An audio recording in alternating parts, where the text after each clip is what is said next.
Assalamu alaikum. Welcome back to Inam Technology YouTube channel. Today in this video I will show you how you can make your PC run faster. So first of all you have to go to search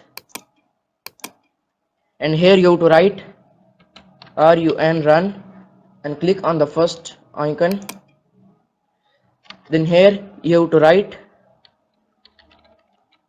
prefetch and hit enter. Then you have to click on Control plus A.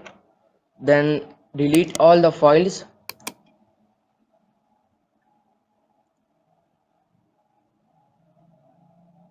Then click on skip.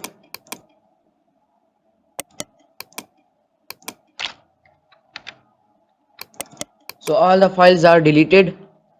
Now in second method you again go to run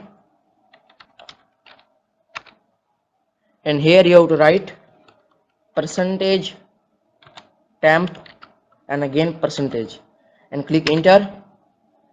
Now again here you have to click on Control A, select all the items, then click on delete